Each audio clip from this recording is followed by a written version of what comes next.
Hello दोस्तों, मैं Archana Kumari BPSC में कर में आपका स्वागत करती हूँ।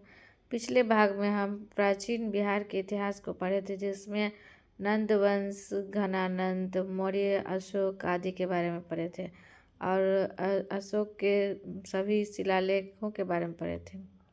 अभी हम अशोक के शिलालेख के विषय के बारे में पढ़ेंगे। शिलालेख विषय पहला, जानवरों के मारने और निरर्थक उत्सव पर प्रतिबंध। प्रतिदिन केवल 2 मोर और 1 हिरण शाही रसोई के लिए मारे जाने का आदेश। दूसरा, चिकित्सीय मिशन, सभी दिशाओं में भेजे गए, वृक्ष लगाए गए, सड़कों का निर्माण कराया गया और कुएं खोदे गए। तीसरा, युक्त रज्जुक और प्रादेशिकों को प्रत्येक 5वें साल राज्य में निरीक्षण के लिए जाने का आदेश तथा धर्म के प्रसार के कार्य में हाथ बटाने का आदेश। ब्राह्मणों के प्रति दया और मित्र तथा माता पिता का आदर करना। चौथा, भेरी घोष के स्थान पर धर्म घोष लिया गया। पांचवा, शासन के 13वें वर्ष में महामात्रों की नियुक्ति। छठा, वह हर समय कहीं भी और किसी भी मामलों के जल्दी निपटाने के लिए उपलब्ध। सातवां, सभी संप्रदाय के बीच सहिष्णुता का आह्वान। आठवां, धम्म यात्राओं का वर्णन, अशोक द्वारा बोध गया की यात्रा।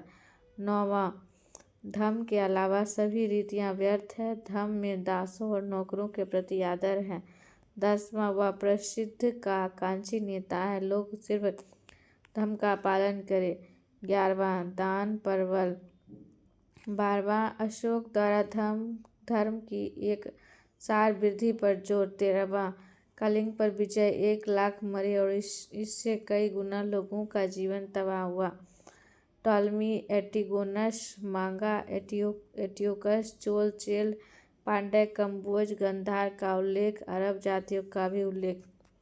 14वां, प्रजा के प्रति पितृत्व प्रेम करना। गुहा, दक्षिण बिहार के गया जिले में स्थित बराबर पहाड़ी के 3 गुफाओं के दीवारों पर अशोक के लेख उत्कीर्ण मिले हैं, जिनमें अशोक द्वारा आजीवक संप्रदाय के साधुओं के निवास के लिए गुहा दान दिए जाने का विवरण है। ये सभी अभिलेख प्राकृतिक भाषाओं में ब्राह्मी लिपि में लिखे गए हैं। मौर्य साम्राज्य के पतन के कारण सम्राट अशोक की मृत्यु 232 ईस्वी पूर्व के पश्चात लगभग 3 सदियों से चले आ रहे शक्तिशाली मौर्य साम्राज्य के विघटन होने लगा और अंततः 180 ईस्वी पूर्व के लगभग साम्राज्य का अंत हो गया। मौर्य वंश का अंतिम सम्राट विद्रथ की हत्या 180 ईस्वी पर उसके सेनापति पुष्यमित ने कर दी और इस प्रकार मौर्य वंश का अवसान हो गया। मौर्य साम्राज्य के पतन के प्रमुख कारण थे अयोग्य एवं निर्बल उत्तराधिकारी, प्रशासन का अत्यधिक केंद्रीयकरण, केंद्रीय चेतना का अभाव, आर्थिक एवं सांस्कृतिक असमानता, प्रांतीय शासकों के अत्याचार, करों की अधिकता आदि। रोमिला थापर सदृश प्रवक्ता इतिहासकार ने प्रशासन के संगठन तथा राज्य अथवा राष्ट्र अवधारणा को ही मौर्य साम्राज्य के पतन के कारणों में सर्वाधिक महत्वपूर्ण बताया। मौर्यकालीन कला और संस्कृति। मौर्य काल में कला और संस्कृति के क्षेत्र में भी उल्लेखनीय प्रगति हुई। मौर्य काल में कौटिल्य एक बहुआयामी प्रतिभा वाले विद्वान थे, जिसकी रचना अर्थशास्त्र एक कलजाई कृति है। सुप्रसिद्ध व्याकरणाचार्य पाणिनि की रचना अष्टाध्यायी इस काल की अन्य महत्वपूर्ण कृति है। मीमांसा और वेदांत पर टिप्पणियां लिखने वाला उवर्ष और चिकित्सा शास्त्री चरक इस काल के अन्य महान विभूति थे। इस काल में स्थापत्य कला उन्नत अवस्था में थी। मेगास्थनीज ने पाटलिपुत्र नगर की सुंदरता का वर्णन किया। पटना के कुम्हरार में मौर्यकालीन राजप्रासाद के जो अवशेष मिले उनमें से एकमस गोलाकार स्तंभ अपनी कलात्मक सुंदरता के लिए प्रसिद्ध है। मौर्यकालीन वास्तुकला शैली ईरानी कला से प्रभावित थी।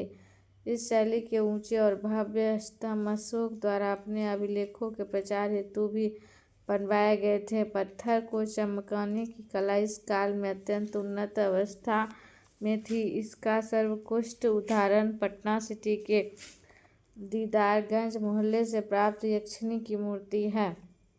राजगीर का सोन भंडार गुफाएं और गया के समीप बराबर पहाड़ी की गुफाएं भी मौर्यकालीन स्थापत्य के उदाहरण प्रस्तुत करती हैं।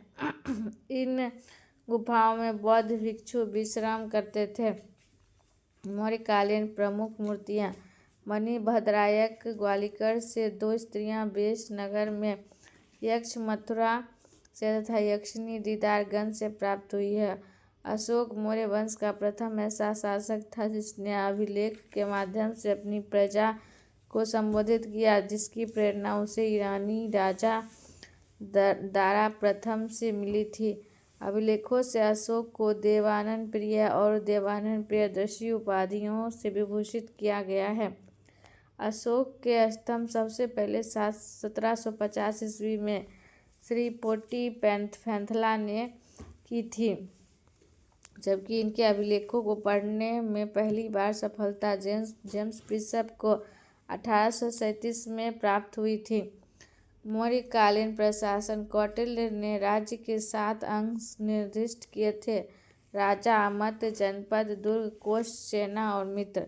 कौटिल्यकृत अर्थशास्त्र में केंद्रीय प्रशासन के लिए 18 विभागों का उल्लेख मिलता है, जिसे तीर्थ कहा गया है। तीर्थों के अध्यक्ष को महामात्र कहा गया। सर्वाधिक महत्वपूर्ण तीर्थ थे मंत्री, पुरोहित, सेनापति और युवराज। मौर्यकाल के प्रमुख विभाग। मौर्य प्रशासन के विभिन्न विभागों की देखरेख के लिए 29 अध्यक्ष नियुक्त किए गए थे, जिनमें से कुछ का उल्लेख नीचे दिया गया। शीताध्यक्ष, राजा के अधिकार वाले कृषि भूभाग का अध्यक्ष। पानीयाध्यक्ष, वाणिज्य अधीक्षक। पैतावाध्यक्ष, माप तौल का अधीक्षक। शुल्काध्यक्ष, मार्कर का अधीक्षक। नवाध्यक्ष, नौका अधीक्षक। संस्था बाजार अधीक्षक। सुराध्यक्ष, मंदिरा या मध्य अधीक्षक। आकाराध्यक्ष, खान अधीक्षक। लोहाध्यक्ष, लोहा अधीक्षक। नमकाध्यक्ष, नमक अधीक्षक। सूत्राध्यक्ष, राज्य के व्यवसाय का अध्यक्ष। गणिकाध्यक्ष, वेश्याओं का अध्यक्ष। लक्षणाध्यक्ष, मुद्रास्फीति पर नियंत्रण रखने वाला। एग्रोनोमोई, जिले का अधिकारी। एरिस्टोनोमोई, नगर का अधिकारी। प्रतिवेदित, सम्राट की सूचना देने वाला अधिकारी। रूप दर्शन, मुद्राओं का परीक्षण करने वाला तथा आय व्यय पर लेख करने वाला। विविताध्यक्ष, चरगा क्षेत्र का अधिकारी। इतिझक, महामात्र, नारियों का अध्यक्ष।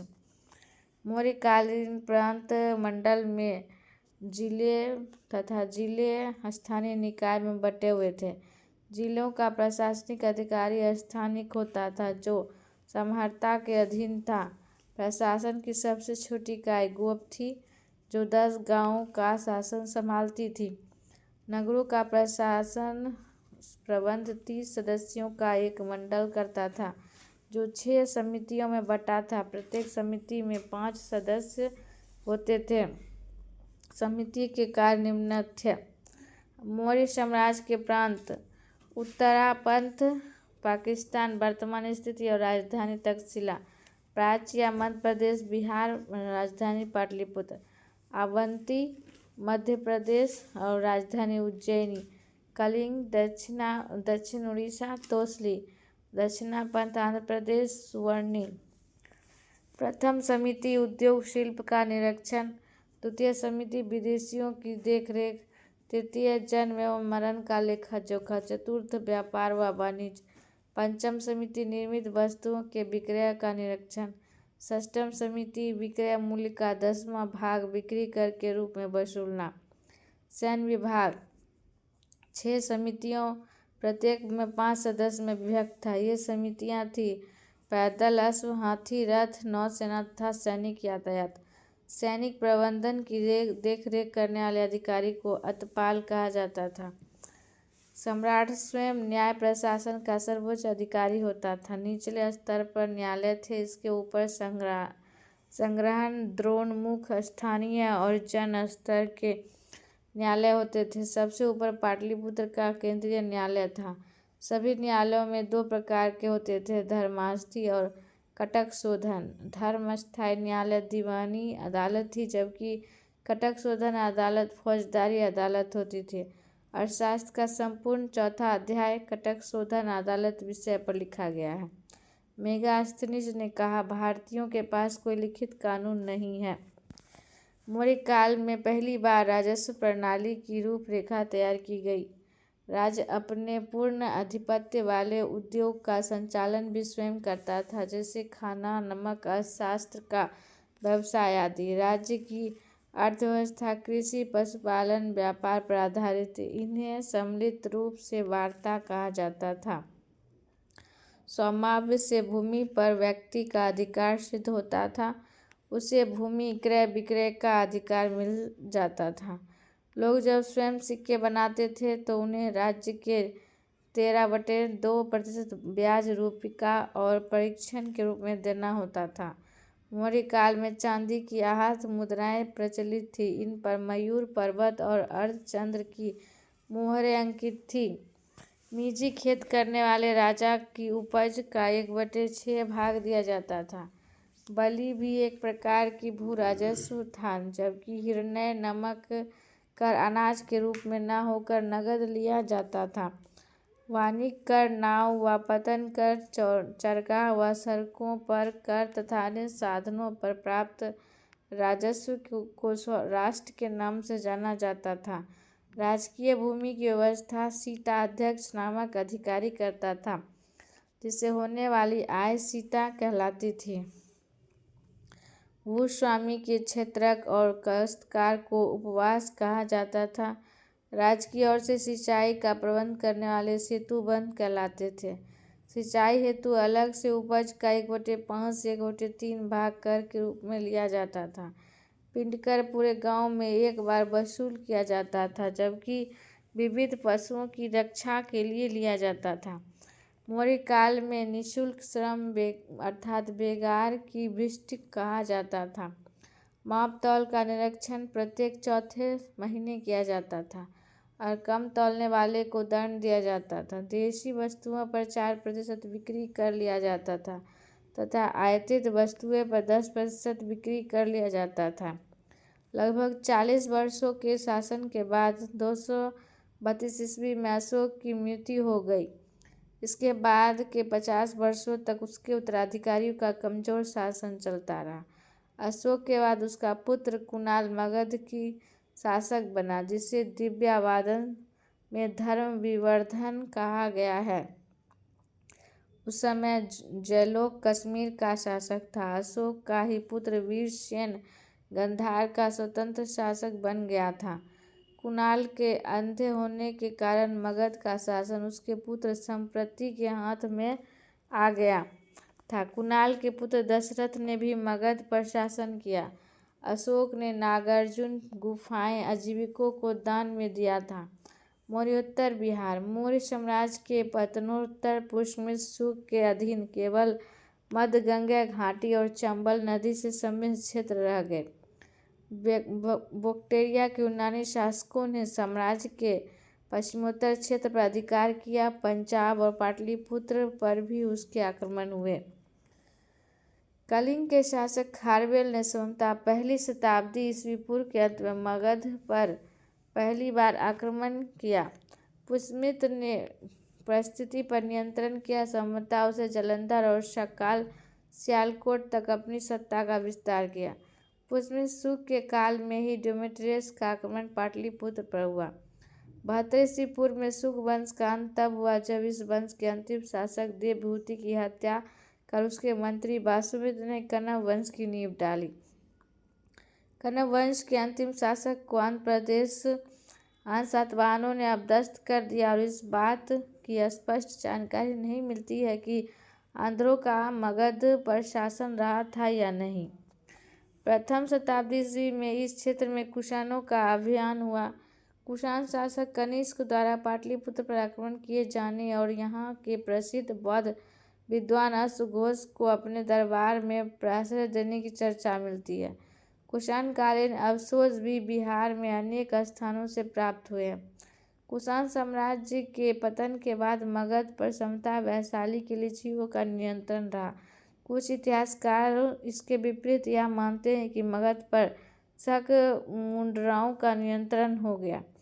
शुंग वंश लगभग 184 से 72 ईस्वी पूर्व मौर्य वंश के अंतिम शासक बृहद्रथ की हत्या करके 184 ईस्वी पूर्व में पुष्यमित्र शुंग ने साम्राज्य के सिंहासन पर अधिकार कर लिया तथा शुंग राजवंश की स्थापना की।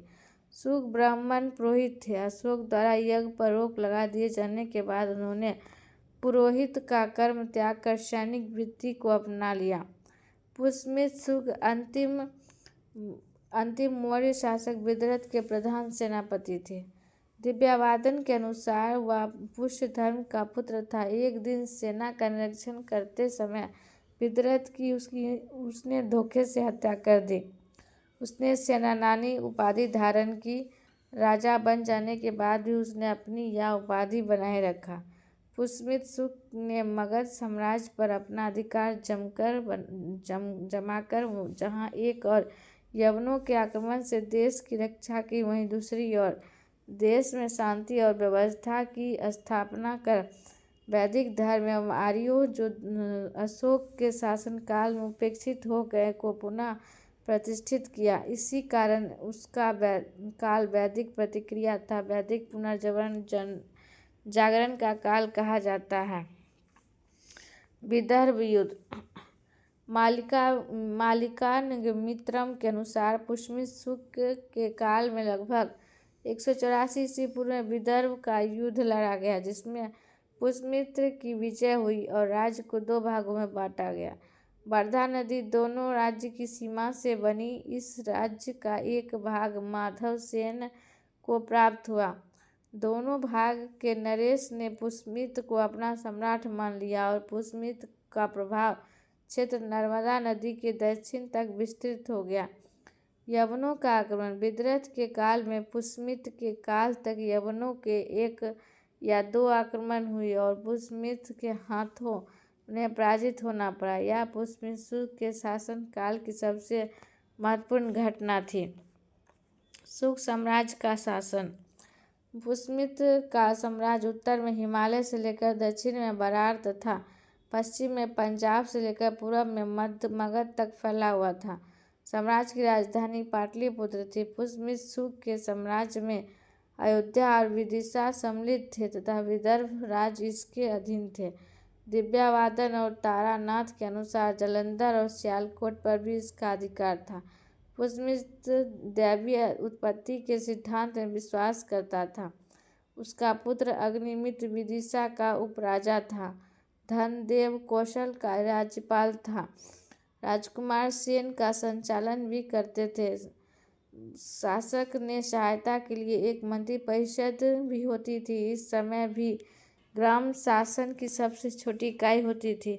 इस काल तक आते आते मौर्यकालीन केंद्रीय नियंत्रण स्थिरता आ गई तथा सीमांतीकरण का प्रवृत्ति सक्रिय होने लगी।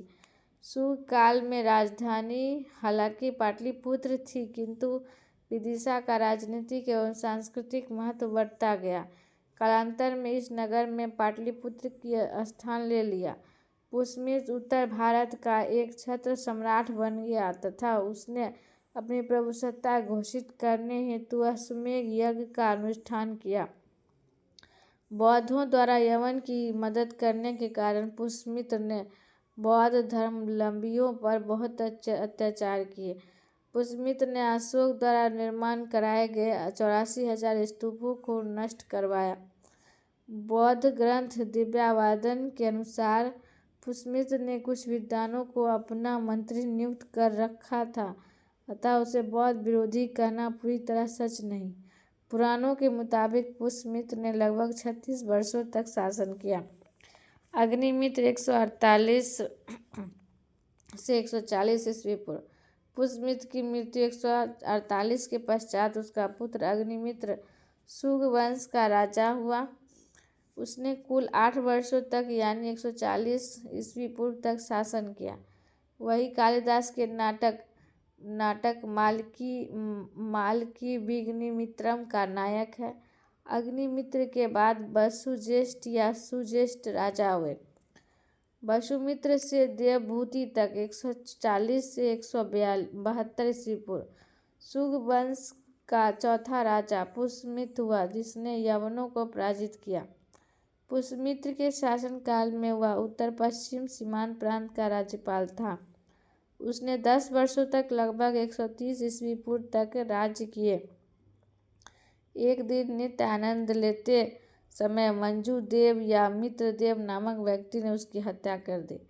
वसुमित्र के बाद क्रमशः अंधक, पुलिदल या पुंडलिक घोषक तथा वज्रमित्र राजा हुए। इस वंश का 9वां शासक भगवत या मागभद्र वह शक्तिशाली राजा हुआ। इसके शासन के 14वें वर्ष में तक्षशिला के यवन नरेश एंटियालोकिडस का राजदूत हेलियोडोरस उसके विदेश स्थित दरबार में उपस्थित हुए। उसने भगवत धर्म ग्रंथ ग्रहण कर लिया और विदिशा में गरुड़ स्तंभ की स्थापना कर भगवत विष्णु की पूजा की। पुराणों के अनुसार सुग वंश का 10वां तथा अंतिम नरेश देवभूति था। उसने 10 वर्ष तक राज्य किया। वह अत्यंत विलासी राजा था। उसके कनव अमात्य वासुमित्र ने उसकी हत्या कर दी। इस प्रकार सुग वंश का अंत हो गया। सुग वंश के राजाओं में मगध साम्राज्य के केंद्रीय भाग की विदेशियों से रक्षा की तथा मगध भारत में शांति और सुव्यवस्था के स्थापना में विकेंद्रीकरण की प्रवृत्ति की कुछ समय तट रोके रखा। सुखकालीन संस्कृति। सुख काल में समाज में बाल विवाह प्रचलित हो गया तथा कन्या का विवाह 8 से 12 साल की आयु में किया जाने लगा। इस काल में पाटलिपुत्र, कौशाम्बी, वैशाली, हस्तिनापुर, वाराणसी तथा तक्षशिला प्रमुख व्यापारिक नगर हुए। भ्रुकच्छ, स्वर्णपरक, ताम्रलिप्त प्रमुख व्यापारिक बंदरगाह थे। स्वर्ण मुद्रक को निश्च दिनार स्वर्ण सुवर्मांशिक कहा जाता था। तांबे के सिक्के कर्षण कहलाते थे। चांदी के सिक्के के लिए पुराण अथवा धारण शब्द का उल्लेख मिलता है। सुग राजाओं का काल वैदिक अथवा ब्राह्मण धर्म के पुनर्जागरण का काल माना जाता है। इसी समय समाज में भगवत धर्म का उदय हुआ। सुग काल में संस्कृत भाषा का पुनरुत्थान हुआ। संस्कृत काव्य की भाषा न रहकर लोक भाषा के रूप में परिणित की गई। संस्कृत के पुनरुद्धार में महर्षि पतंजलि का प्रमुख योगदान था। पतंजलि ने पाणिनि सूत्र पर आधारित एक महाभाष्य लिखी। महाभाष्य के अलावा मनुस्मृति का मौजूद रूप संवता इस युग की रचना थी। विद्वानों के अनुसार सुग काल में ही महाभारत के शांति पर्व तथा अश्वमेध का भी परिवर्ध हुआ। सुगकालीन वास्तुशिल्प के उत्कृष्ट नमूने बिहार के बोध गया से प्राप्त होते हैं। सुग काल के सर्वोत्तम स्मारक स्तूप भरूच, सांची, बेसनगर की कला भी उत्कृष्ट है। बोध गया के विशाल मंदिर के चारों ओर एक छोटी सी पाषाण वेदिका मिली है, जिसका निर्माण सुग काल में हुआ। इस पर भी भरहुत के चित्र के समान चित्र उत्कीर्णित मिलते हैं। इन उत्कीर्ण चित्रों में कमल, राजा रानी, पुरुष, पशु, बोधिवृक्ष, छत्र, त्रिरत्न, कल्पसूत्र आदि प्रमुख हैं। एक चित्र में रथरूढ़ सूर्य अथवा दूसरे में श्री लक्ष्मी का अंकन अत्यंत कलापूर्ण है। कनव वंश 72 से 27 ईस्वी पूर्व। सुग वंश का अंतिम राजा देवभूति को षड्यंत्र पूर्वक हत्या करके उसके अमात्य वासुमित्र ने एक नए वंश कनव वंश की स्थापना की। सुगों के समान कण्वों भी ब्राह्मण थे। वासुमित्र ने कुल 9 वर्षों तक राज्य किया। उसके बाद 3 राजा भूमिमित्र, नारायण और सुशर्मा क्रमशः 14 वर्ष, 12 वर्ष और 10 वर्ष तक राज्य किया। सुशर्मा इस राजवंश का आखिरी शासक था। वायुपुराण के अनुसार उसने अपने आंध्र जातीय भृत्य सिमुख द्वारा मार डाला गया। सुशर्मा की मृत्यु के साथ ही कनव राजाओं का अंत हो गया। वासुमित्र से लेकर सुशर्मा तक इस वंश का 4 राजाओं ने 72 से 27 ईस्वी पूर्व 25 वर्ष तक शासन किया। कुषाण वंश 1ली-2री सदी ईस्वी।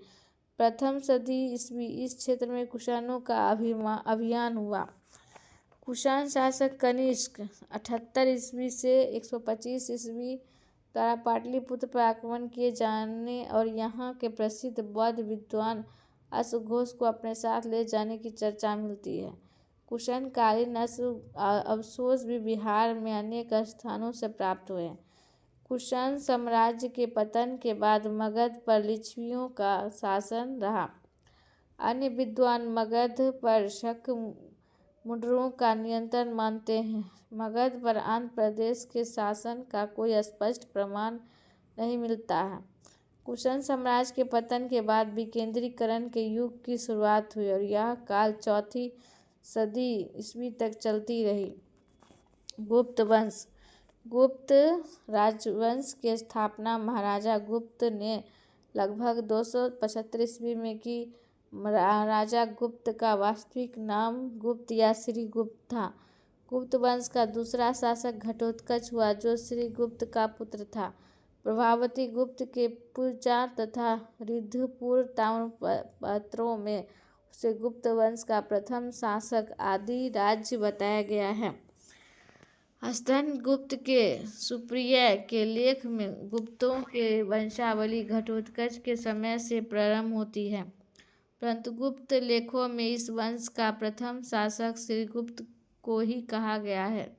हालांकि गुप्त वंश की स्थापना श्रीगुप्त ने की थी, परंतु घटोत्कच के समय में सबसे पहले गुप्तों ने गंगा घाटी के राजनीतिक महत्ता प्राप्त की थी।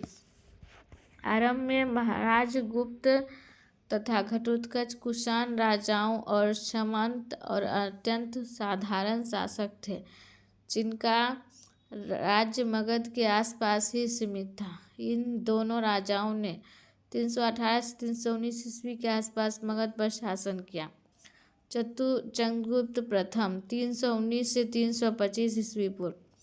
घटोत्कच के पुत्र चंद्रगुप्त प्रथम ने अपने स्वतंत्र शासक घोषित किया। उसका राज्यारोहण 319 में हुआ। सम्राट चंद्रगुप्त मौर्य की राजधानी पाटलिपुत्र थी। चंद्रगुप्त प्रथम के शासनकाल की सबसे महत्वपूर्ण घटना उसका लिच्छवियों के साथ वैवाहिक संबंध कायम करना था। चंद्रगुप्त ने लिच्छवियों का सहयोग और समर्थन पाने के लिए उनकी राजकुमारी कुमार देवी के साथ विवाह किया। चंद्रगुप्त और कुमार देवी की विविध प्रकार के सिक्के गाजीपुर, टांडा, फैजाबाद, मथुरा, वाराणसी, अयोध्या, सीतापुर व बयाना से प्राप्त हुए हैं। इस काल के स्वर्ण और चांदी के काफ़ी सिक्के मिले। गुप्त वंश में सबसे पहले चंद्रगुप्त प्रथम ने ही चांदी के सिक्के चलाए। B.S. स्मिथ के अनुसार कुमार देवी के साथ विवाह करके चंद्रगुप्त प्रथम ने वैशाली का राज्य प्राप्त किया।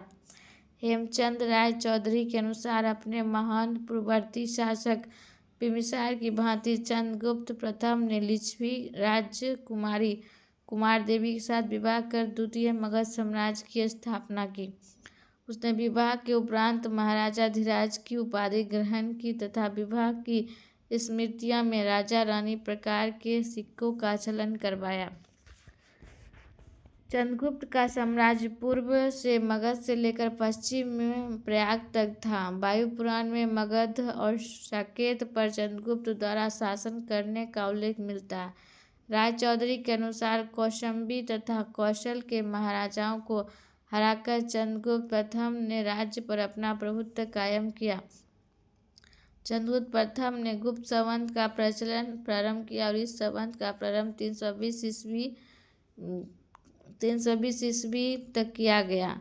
समुद्रगुप्त 325 से 375। चंद्रगुप्त प्रथम के बाद 325 ईस्वी में उसका पुत्र समुद्रगुप्त पराक्रम सिंहासन पर बैठा। समुद्रगुप्त का जन्म लिच्छवी राजकुमारी कुमार देवी के गर्भ से हुआ था। उसके शासन काल राजनीतिक एवं सांस्कृतिक दृष्टि से गुप्त साम्राज्य के उत्कर्ष का माना जाता है।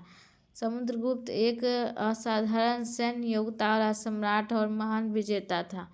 अपने विजित युद्ध में समुद्रगुप्त ने भिन्न भिन्न नीतियों का अनुसरण किया, जिससे उसकी कूटनीतिक राजनीतिक सूझबूझ का परिचय मिलता है। इतिहासकार B.S. स्मिथ उसे भारतीय नेपोलियन की संज्ञा दी। समुद्रगुप्त उच्च कोटि का विद्वान तथा विद्या का उदार संरक्षक भी था। उसे कविराज कहा गया है। वह महान संगीतज्ञ एवं था जिसे बीना वादन का बहुत शौक था। उसके कुछ सिक्कों पर बीना बजाते हुए दिखाया गया है। उसने प्रसिद्ध बौद्ध विद्वान वासुबंध को अपना मंत्री नियुक्त किया था।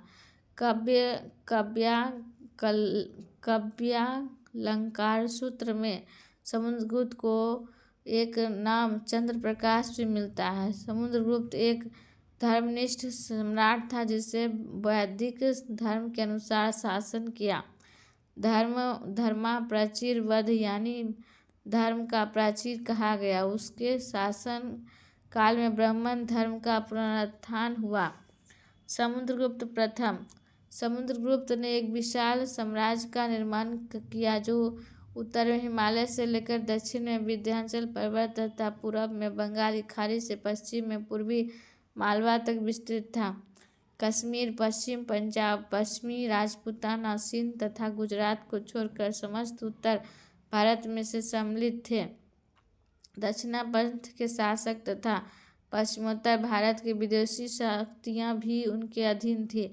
वस्तुतः समुद्रगुप्त ने अपने पिता से प्राप्त राज्य को एक विशाल साम्राज्य में परिणत कर दिया। समुद्रगुप्त के इस विशाल साम्राज्य की राजधानी पाटलिपुत्र थी।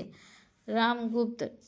समुद्रगुप्त के बाद रामगुप्त सम्राट बना या नहीं इस बात को लेकर विद्वानों में मतभेद है। सर्वप्रथम रामगुप्त के इतिहास का पुनर्निर्माण करने वाले विद्वान राखल दास बनर्जी ने, जिन्होंने एक व्याख्यामाला के दौरान 1924 में रामगुप्त के शासनकाल को प्रमाणित कर प्रयास किया। विभिन्न साक्ष्यों से पता चलता है समुद्रगुप्त के दो पुत्र थे, रामगुप्त और चंद्रगुप्त।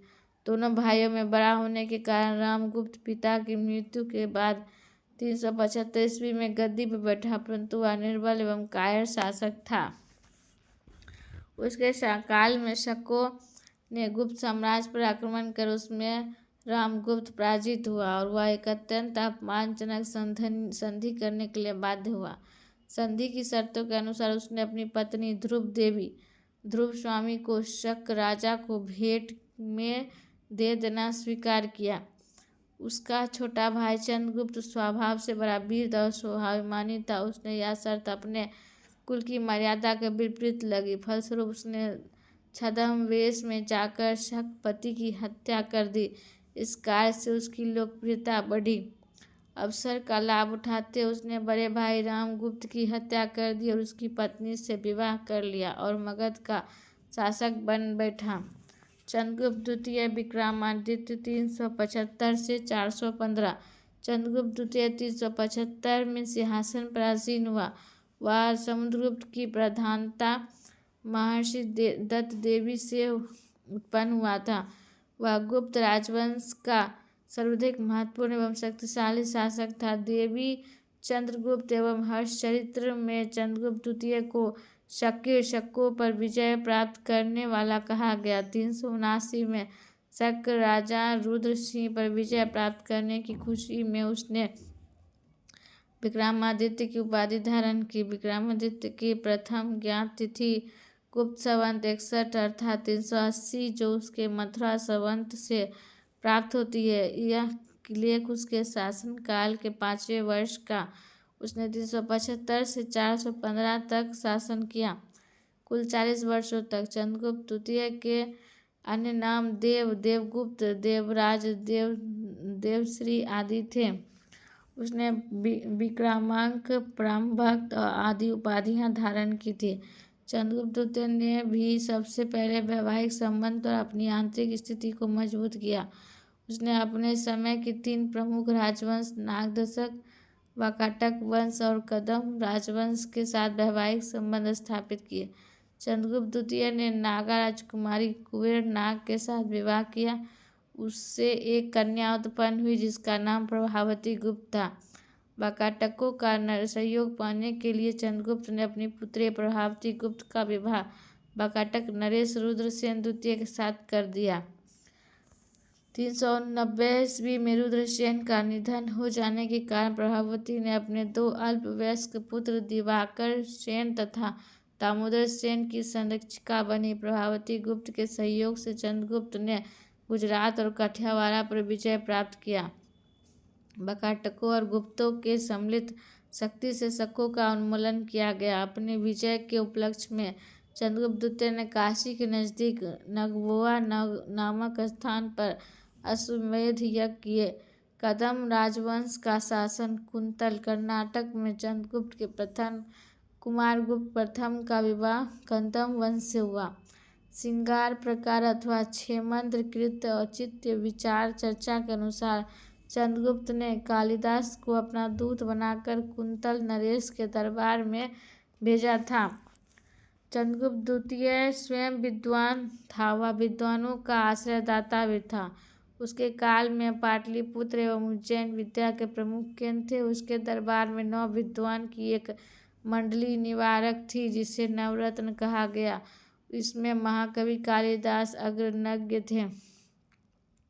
कालिदास के अलावा विक्रमादित्य के नवरत्नों में धन्वंतरि, छनक, अमरसिंह, शंकु, बेतार भट्ट और घंटपर्ण, बारहमीर, भरूच जैसे विद्वान शामिल थे। चंद्रगुप्त द्वितीय का संधि विग्राहक वीरसेन व्याकरण, न्याय, मीमांसा एवं शब्द का प्रकरण पंडित एक कवि था। उज्जैनी में कवियों की परीक्षा लेने हेतु एक विदु परिषद थी जिसमें कालिदास, भरतूत, अमेट, भैरवी, हरिश्चंद्र, चंद्रगुप्त आदि कवि का परीक्षा ली थी। चंद्रगुप्त द्वितीय के शासनकाल की एक प्रमुख घटना चीनी यात्री फाहियान का भारत आगमन 399 से 414 ईस्वी तक उसने भारत के विभिन्न स्थानों पर भ्रमण किया। उसका भ्रमण वृत्तांत फोवी की चंद्रगुप्त कालीन भारत की सांस्कृतिक दशा का सुंदर निरूपण करता है। चंद्रगुप्त द्वितीय का काल ब्राह्मण धर्म के चरमोत्कर्ष का काल रहा। फाहियान के विवरण चंद्रगुप्त के शासनकाल में शांति, सुव्यवस्था, समृद्धि एवं सहिष्णुता आदि को स्पष्ट सूचनाएं प्राप्त होती है। महरौली लेक स्तंभ और चंद्रगुप्त विक्रमादित्य। दिल्ली स्थित महरौली में कुतुब मीनार के पास एक लौह स्तंभ है जिसमें चंद्रगुप्त नामक किसी राजा की उपलब्धियों का वर्णन किया गया है। इस लेख की लिपि गुप्त काल की है। इस लौह स्तंभ को लेकर विद्वानों के बीच हालांकि मतभेद है, किंतु इसमें वर्णित विवरण के आधार पर कहा जाता है कि यह लौह स्तंभ चंद्रगुप्त विक्रमादित्य का है। शक राजा के समक्ष घुटने टेकने वाला रामगुप्त के दौरे में चंद्रगुप्त द्वितीय ने अपने कौशल एवं बाहुबली से शकपति की हत्या की और साम्राज्य को अपने अधिकार में कर लिया। पूर्वी प्रदेश बंगाल पर चंद्रगुप्त द्वितीय के विजय की भी पुष्टि महरौली स्तंभ लेख से होती है। वह विष्णु का भक्त और उसकी प्रिय उपाधि परमा भगवत। संभवतः महरौली का लौह स्तंभ चंद्रगुप्त की मृत्यु के पश्चात उसका पुत्र कुमारगुप्त प्रथम ने पिता की याद में उत्कीर्ण करवाया था। कुमारगुप्त प्रथम 14 महेंद्रादित्य 1415 से 455, चंद्रगुप्त द्वितीय के पश्चात 415 में उसका पुत्र कुमारगुप्त प्रथम सिंहासन पर बैठा। वह चंद्रगुप्त द्वितीय की पत्नी ध्रुव देवी से उत्पन्न उसका सबसे बड़ा पुत्र था। कुमारगुप्त का गोविंद गुप्त नामक एक छोटा भाई था जो कुमारगुप्त के समय वशाड वैशाली का उपराज्यपाल था। कुमारगुप्त का शासन शांति और सुव्यवस्था का काल था। उसके काल में गुप्त साम्राज्य उन्नति की पराकाष्ठा पर थी। समुद्रगुप्त और चंद्रगुप्त द्वितीय ने जिस विशाल साम्राज्य का निर्माण किया उसे कुमारगुप्त ने संगठित एवं सुसंसित किया। कुमारगुप्त ने अपने विशाल साम्राज्य जो उत्तर में हिमालय से लेकर दक्षिण में नर्मदा नदी तक थे, पूर्व में बंगाल की खाड़ी से लेकर पश्चिम में अरब सागर तक विस्तृत थी, पूरी तरह रक्षा की। कुमारगुप्त ने 40 वर्ष 415 से 455 तक शासन किया। स्कंदगुप्त 455 से 467। कुमारगुप्त प्रथम के निधन के बाद उसका सुयोग्य पुत्र स्कंदगुप्त विक्रमादित्य 455 ईस्वी पूर्व में सिंहासन पर बैठा। जूनागढ़ अभिलेख में उसके शासन के प्रथम तिथि गुप्त संवत 136 यानी 155 अंकित है। गढ़वाल अभिलेख तथा चांदी के सिक्के में अंतिम गुप्त संवत 148 467 उत्कीर्ण है, जिससे यह स्पष्ट होता है कि उसने 12 वर्षों तक शासन किया। स्कंदगुप्त एक महान विजेता था एवं कुशल प्रशासक था तथा कुमार गुप्त के पुत्र में सर्वाधिक योग्य एवं बुद्धिमान था। बौद्ध ग्रंथ आर्यमुज श्रीमूलकप में स्कंदगुप्त को श्रेष्ठ बुद्धिमान तथा धर्मवश शासक कहा गया है। हुनों द्वारा इस प्रदेश के विनाशक को लगभग आधी सदी तक रोक कर उसने अपने महान सेवा की और अपने इस वीरोचित कृत्य के कारण यह देश रक्षक के रूप में जाना गया। कुछ विद्वानों का मत है कि कुमारगुप्त प्रथम की मृत्यु के बाद उसका बड़ा पुत्र पुरुणगुप्त गुप्त वंश का सम्राट बना, किंतु स्कंदगुप्त ने उसकी हत्या कर राजगद्दी पर अधिकार कर लिया। स्कंदगुप्त के प्रारंभिक वर्ष अशांति और कठिनाई से भरे थे, किंतु तलवार के बल पर उसने तत्कालीन परिस्थिति पर निपटारा अपना मार्ग प्रशंसन किया। उसने अपने पिता के शासनकाल में पुष्यमित्र को पराजित करके अपनी वीरता का परिचय दिया।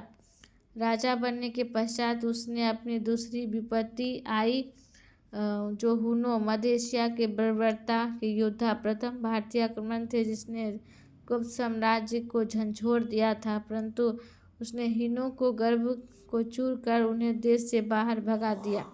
स्कंदगुप्त ने हुनों को बुरी तरह से परास्त किया तथा उन्हें देश से बाहर खदेड़ दिया, जिसका प्रमाण स्कंदगुप्त के जूनागढ़ अभिलेख से मिलता है। इस अभिलेख से हुनों को मलेच्छ कहा गया है। स्कंदगुप्त से पराजित हुन गंधार तथा अफगानिस्तान में बस गए, जहां वे ईरान के सनातनी राजाओं के साथ संघर्ष में उलझ गए। 484 में सनातनी नरेश फिरोज की मृत्यु के बाद हुन पुनः भारत की ओर बढ़े। स्कंदगुप्त ने हुनों को 460 के पूर्व ही पराजित किया था, लेकिन क्योंकि इसके बाद के अभिलेख में सदैव शांति कायम रहने का बात का उल्लेख है। स्कंदगुप्त ने उथल पुथल मचा रखे बकाटकों को भी नियंत्रित किया। वे गुप्त साम्राज्य के प्रदेश पर आक्रमण करते रहे। उत्तर में हिमालय से लेकर दक्षिण में नर्मदा नदी तक, पूर्व में बंगाल से पश्चिम में सौराष्ट्र तक प्रदेश पर शासन करने वाला स्कंदगुप्त साम्राज्य का अंतिम महान सम्राट था। सुदर्शन झील का पुनर्निर्माण एवं मरम्मत। स्कंदगुप्त एक अत्यंत उपकारी शासक था, जिसे अपने प्रजा के सुख दुख की निरंतर चिंता बनी रहती थी। जूनागढ़ अभिलेख से पता चलता है कि स्कंदगुप्त के शासनकाल में भारी वर्षा के कारण ऐतिहासिक सुदर्शन झील का बांध टूट गया, जिसे कष्ट के निवारणार्थ सौराष्ट्र प्रांत के राज्यपाल प्रणदत्त के पुत्र चक्रपालित ने गिरनार नगर का नगरपति था, वे 2 माह के भीतर उस झील के बांध का पुनर्निर्माण कराया। 455 से 456 ईस्वी में करवा दिया। यह बांध 100 हाथ लंबा और 68 हाथ चौड़ा था। सुदर्शन झील का निर्माण प्रथम मौर्य सम्राट चंद्रगुप्त मौर्य के समय में सौराष्ट्र प्रांत के राज्यपाल पुष्य वैश्या ने पश्चिमी भारत में सिंचाई की सुविधा के लिए करवाया था। अशोक के समय में यवन जातीय तुषण ने उस झील पर बांध का निर्माण करवाया था। पहली बार शक महाक्षत्रप रुद्रमन 130 से 150 ईस्वी के समय यह बांध टूट गया, जिससे पुनर्निर्माण उसने अपने राज्यपाल सुविशाखा के निर्देश से करवाया था। स्कंदगुप्त भी एक घनिष्ठ वैष्णव था तथा उसकी उपाधि परम भगवत थी। उसने भित्री के भगवान विष्णु शंकरनिया की प्रतिमा स्थापित करवाया था। स्कंदगुप्त धार्मिक मामलों में पूर्ण रूपेण उदार एवं सहिष्णु था। उसने अपने साम्राज्य में सभी धर्मों को विकसित करने का अवसर दिया। 467 ईस्वी में उसका निधन हो गया। उसके बाद गुप्त साम्राज्य का पतन प्रारंभ हो गया। गुप्तकालीन कला एवं संस्कृति। बिहार के गौरव का पुनरुद्धार गुप्त वंश के अधीन 4वीं शताब्दी में हुआ। 320 ईस्वी में चंद्रगुप्त ने पाटलिपुत्र में महाराजा धीराज की उपाधि धारण की। उसी ने गुप्त संवत का भी इसी समय प्रचलन आरंभ किया। चंद्रगुप्त की मृत्यु के बाद उसका पुत्र समुद्रगुप्त मगध का शासक बना। वह एक महान विजेता था जिसे गुप्त साम्राज्य का विस्तार लगभग समस्त उपमहाद्वीप में किया। उसके विजय अभियान की चर्चा हरिसेन द्वारा रचित प्रयाग प्रशस्ति से मिलती है। उसने उत्तराधिकारी चंद्रगुप्त विक्रमादित्य ने सौराष्ट्र और पश्चिमी मालवा की समृद्ध क्षेत्रों को जीत कर गुप्त साम्राज्य में मिलाया। चंद्रगुप्त द्वितीय का शासनकाल गुप्त साम्राज्य के चरमोत्कर्ष का काल रहा। गुप्त साम्राज्य के काल को विद्या, कला एवं संस्कृति जीवन में उत्कृष्ट उपलब्धियों का काल माना जाता है। राजनीतिक शांति और सुदृढ़ता, आर्थिक समृद्धि और सांस्कृतिक विकास के कारण गुप्त काल को प्राचीन भारतीय इतिहास का स्वर्ण युग कहा जाता है। इस काल के विख्यात विद्वान ने ब्राह्मीण, आर्यभट्ट और ब्राह्मण अत्यधिक महत्वपूर्ण गणित, खगोल शास्त्र, दर्शन के क्षेत्र में इनकी देन अविस्मरणीय है। गुप्त काल में नालंदा महाविहार की स्थापना हुई। इसका स्थापक कुमारगुप्त था। कालांतर में यह विद्या का प्रमुख केंद्र बना, जहाँ बड़ी संख्या में विदेशी विद्यार्थी भी विद्यार्जन हेतु आते थे। गुप्त काल में संस्कृत भाषा का अधिक प्रगति हुई। हिंदू धर्म में भगवत परंपरा का उल्लेखनीय विकास हुआ और हिंदू धर्म का जो वर्तमान रूप हम देखते हैं वह इसी काल में विकसित हुआ। कला के क्षेत्र में बिहार के संदर्भ में इस कला का महत्वपूर्ण उपलब्धि में बोध गया का महाबोधि मंदिर, नालंदा बिहार का विशेष महत्वपूर्ण है। स्कंदगुप्त के बाद इस साम्राज्य में निम्नलिखित प्रमुख शासक हुए। पुरुगुप्त 467 से 473। स्कंदगुप्त की कोई संतान नहीं थी, अतः स्कंदगुप्त की मृत्यु के बाद सिंहासन पर पुनर्गुप्त बैठा। पुनर्गुप्त कुमारगुप्त का पुत्र तथा स्कंदगुप्त का सौतेला भाई था। वृद्धावस्था में सिंहासन पर बैठने के कारण वह शासन सुचारू रूप से नहीं चला पाया और साम्राज्य पतनोन्मुख हो गया। पुरुगुप्त बौद्ध मत को मानता था। कुमारगुप्त द्वितीय 473 से 477। पुरुगुप्त का उत्तराधिकारी कुमारगुप्त द्वितीय हुआ। सारनाथ लेख में कुमारगुप्त द्वितीय के संदर्भ में गुप्त संवत 154 यानी 473 ईस्वी अंकित है।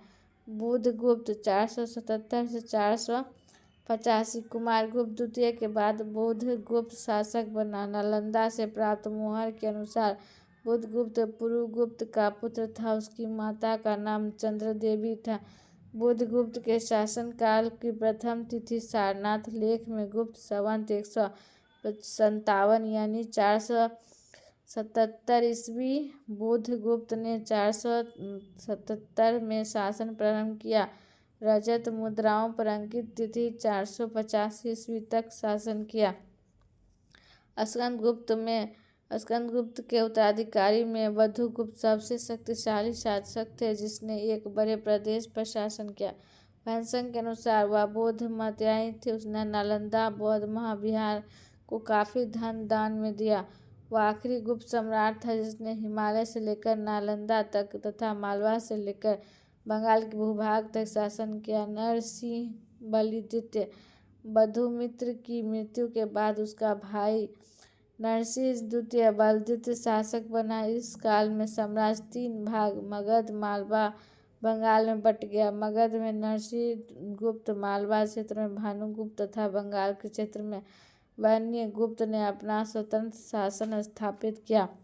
नरसिंह गुप्त ने इन तीनों शासकों में शक्तिशाली उसने मगध साम्राज्य के केंद्रीय भाग में अपना अधिकार सुदृढ़ किया।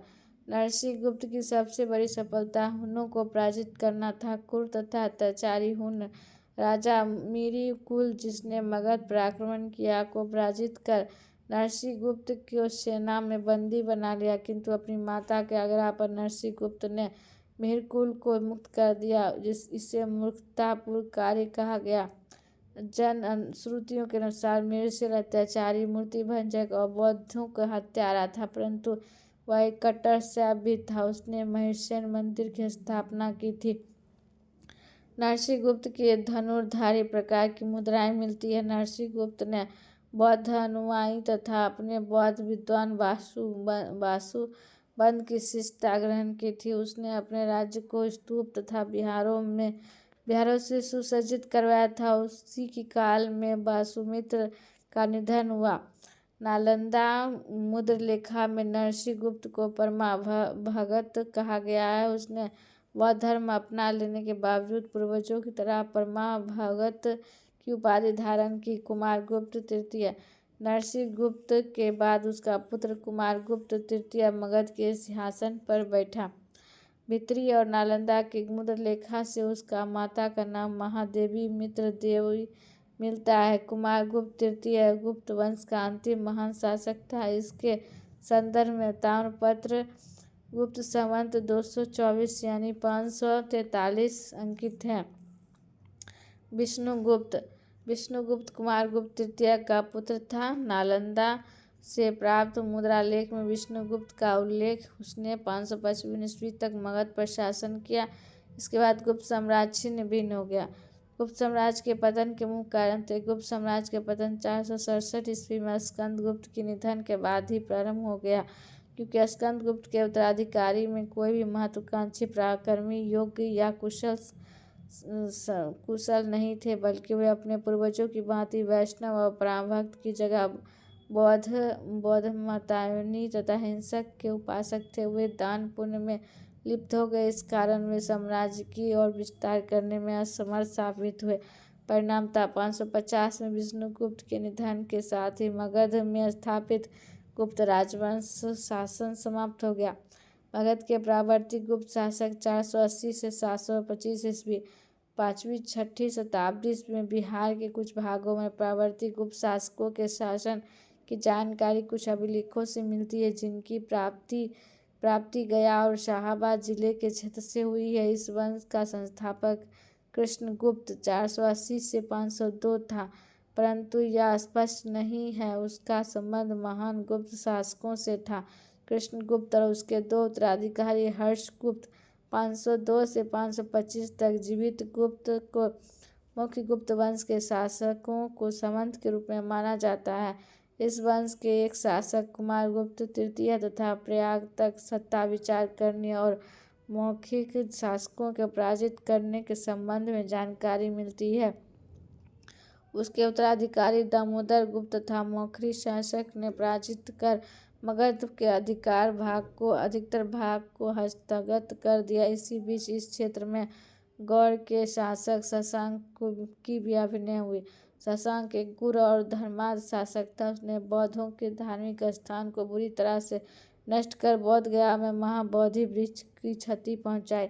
दामोदर गुप्त के पुत्र देवगुप्त ने शशांक से गठबंधन कर कन्नौज के मौर्य शासक ग्रहम बर्मन की विरुद्ध कार्रवाई की। शशांक ने ग्रहम बर्मन का वध कर दिया, जिसके प्रतिशोध में राज्यवर्धन ने देवभूति को पराजित कर उसका वध किया। गुप्त साम्राज्य के पतन के हर्ष के शासन काल के पूर्व तक बिहार के क्षेत्रों का इतिहास नितांत संघर्ष का उदाहरण प्रस्तुत करता है।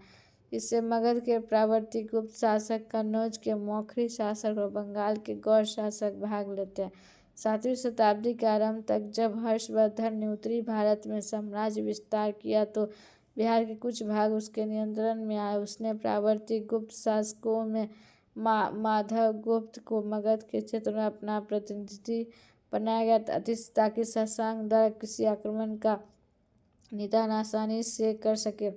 हर्ष की मृत्यु के पश्चात बिहार में पुनः अराजकता फैल गई। हर्ष की मृत्यु के पश्चात उत्तर भारत की राजनीतिक एकता का युग समाप्त हो गया।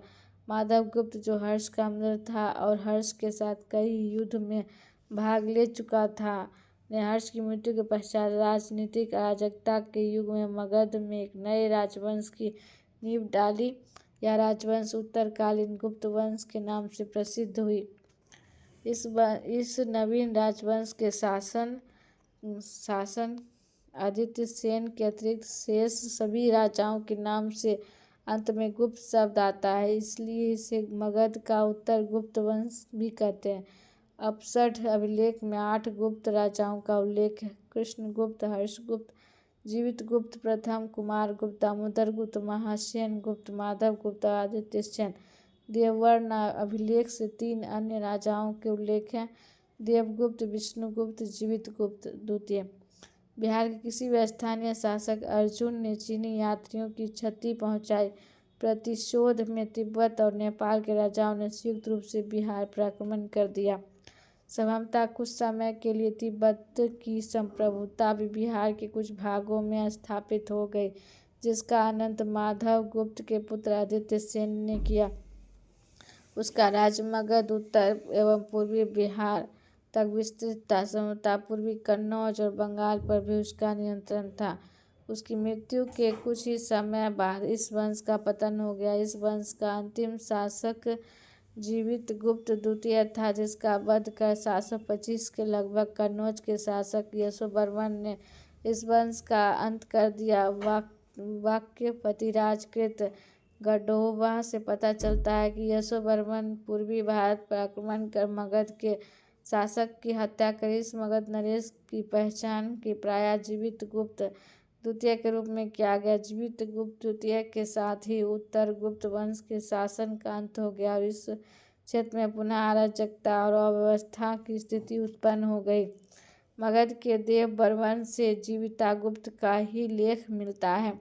इस वंश का अंतिम महान शासक जीवगुप्त द्वितीय का राज्यकाल 712 से 725 माना जाता है। मौखरी वंश।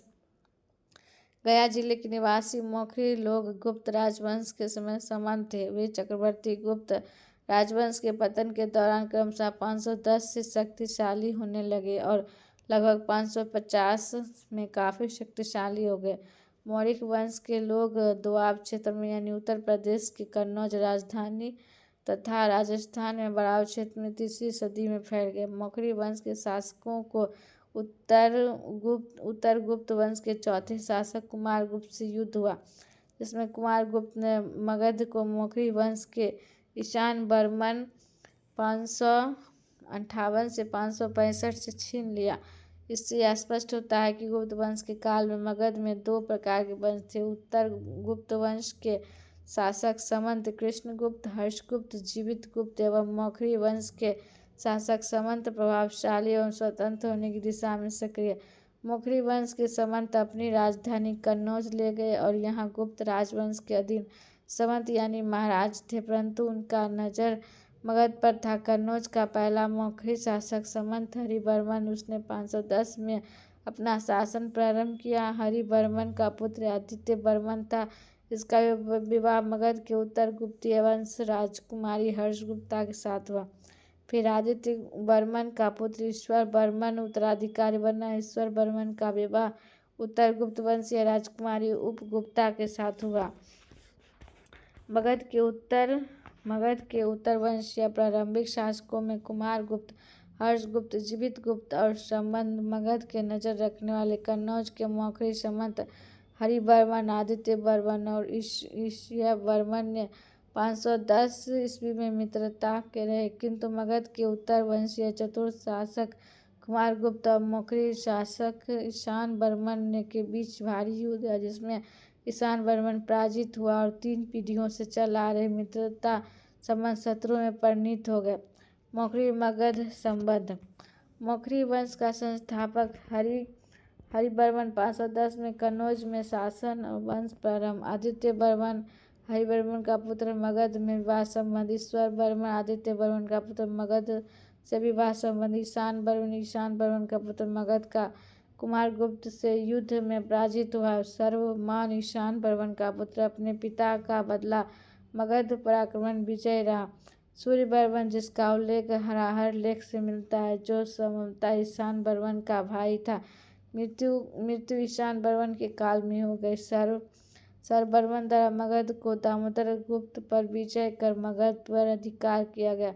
सर्ववर्मन के स्वयं मौर्य पुनः शक्तिशाली हो गए। मगध को मौर्य आधिपत्य के अंतर्गत लाने वाला प्रथम शासक सर्ववर्मन ही था। सर्ववर्मन मौर्य वंश का सबसे शक्तिशाली शासक था, जिसने एक बड़े भूभाग पर 550 ईस्वी तक शासन किया। अवंती वर्मन सर्ववर्मन का पुत्र, शासनकाल 585 से 800। मगध का महासेन गुप्ता अवंती वर्मन का संबंध था।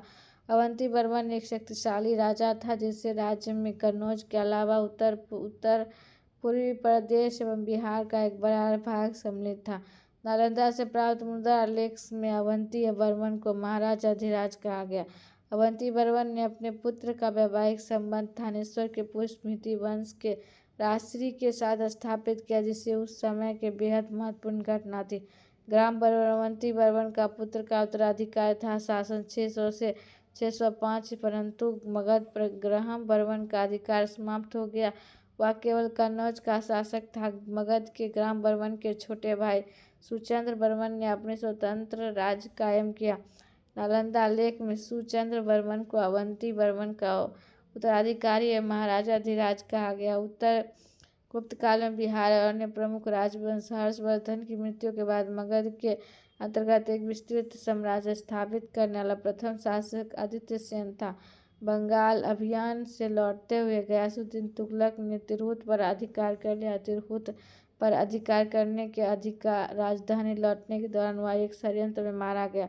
14वीं शताब्दी में तिरहुत पर मुसलमानों के अधिकार जमा लेने के पश्चात फिरोज शाह तुगलक ने यहाँ एक नए राजवंश बनवाड़ वंश का शासन आरंभ हो गया। बनवाड़ वंश ने तिरहुत में 2-3 साल तक शासन किया। बनवाड़ वंश का शासनकाल में अनेक प्रसिद्ध शासक हुए, जिसमें शिवसी का नाम विशेष रूप से उल्लेखनीय है। महाराजा शिवसेन का छत्र छाया में अमर कवि विद्यापति ने अपने काव्य की रचना की। तुर्क अफगान साम्राज्य के पतन के काल में भारत का पर अधिकार जमाने हेतु मुगलों और अफगानों में युद्ध छिड़ा रहता था। उस समय मिथिला में राजनीतिक अंधकार छाया हुआ था। मुगल सम्राट अकबर ने महेश ठाकुर की विद्वता के पुरस्कार स्वरूप उसे मिथिला का राज्य दे दिया। महेश ठाकुर के वंश के शासकों ने आधुनिक युग तक मिथिला की सामाजिक तथा सांस्कृतिक प्रगति का मार्गदर्शन किया। महेश ठाकुर द्वारा स्थापित वंश को दरभंगा राजवंश के नाम से जाना जाता है। दरभंगा राजवंश में चंद्रेश्वर का काल 14वीं सदी माना गया है। चंद्रेश्वर ने 14वीं सदी के प्रारंभ में कृत्य रत्नाकर का संकलन किया तथा कृत्य रत्नाकर ग्रंथ के अनुसार 13वीं सदी से 14वीं सदी में मिथिला के लोग विष्णु, हरि और शिव के उपासक थे। थैंक यू दोस्तों। अगर यह मेरा वीडियो आपको पसंद आया हो तो इसे लाइक करें, शेयर करें और चैनल को सब्सक्राइब करें। मेरे सभी वीडियो को देखने के लिए बेल आइकन को दबाना नहीं भूलें। अगले पार्ट में हम मध्यकालीन बिहार के बारे में पढ़ेंगे और ये जो ऑब्जेक्टिव टाइप क्वेश्चन है उसे हम अलग से एक दूसरे वीडियो में लेके आएंगे। Thank you.